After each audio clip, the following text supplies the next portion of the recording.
One of the things that you might see in the media is that some mission is going to come down and the frontline troops are going to get told exactly what's going to happen and exactly how they're going to execute the mission. That doesn't happen and it doesn't work. The military operates with a very decentralized command. So a lot of times it's the mid-level guys that are coming up with the mission and how they're going to execute the mission. And they're actually briefing up the chain of command. That's what Leif and I did. We would brief up the chain of command and tell our boss how we were going to do something. And then our boss would give us the support that we needed to go out and execute. One of the better examples that kind of gets leadership right is Band of Brothers, which is an HBO miniseries that focused on Easy Company, first of the 506, or actually second of the 506, and centered around a character named Dick Winters, who was just an outstanding leader. And he's close to his guys, he's not too close. He's aggressive on the battlefield, but he's not over-aggressive. So he takes risks, but he doesn't take worthless risks that won't gain anything. He's a great example of a leader, and he's a guy that we definitely look up to and try and emulate as leaders as well. As we work with companies and with leaders over the last several years, we saw that one of the biggest weaknesses they had was trying to deal with something that we call the dichotomy of leadership.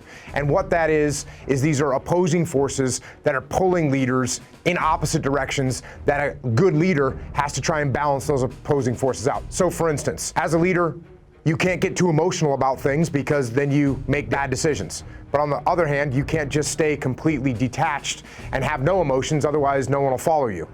You can't be over-aggressive, but at the same time, you can't be not aggressive enough. You have to find that balance in the middle. People have a fundamental misunderstanding of what military leadership is like.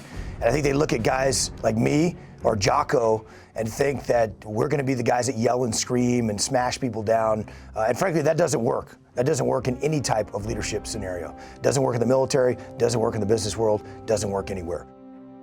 One of the biggest problems that new leaders have is they think they should know everything.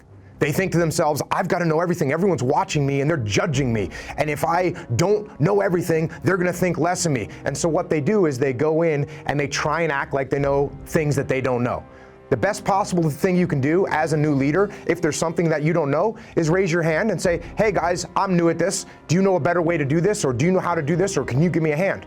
That doesn't lower people's respect for you. It actually increases their respect because they think you're not going to try and pull the wool over their eyes. You're going to actually ask for help when you need it. You're a humble leader, and that's going to come across a lot better, and it's going to work out better in the long run for you because you'll learn more, you'll know more, and you'll be more respected by your team. So don't worry about saying I don't know something. It's perfectly fine. You just showed up.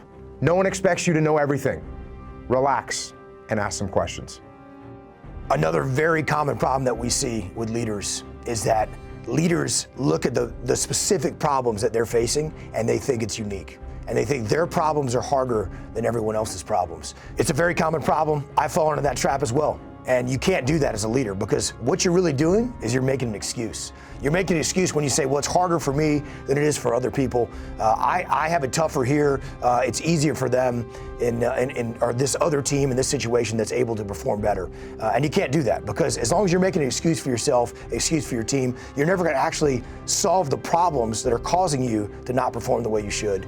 And therefore, you're going to keep repeating those same mistakes and you're going to ultimately lead to failure. So stop giving yourself that excuse. Realize that your problems are no different than anybody else's problems. Step up, find a way to solve those problems and win.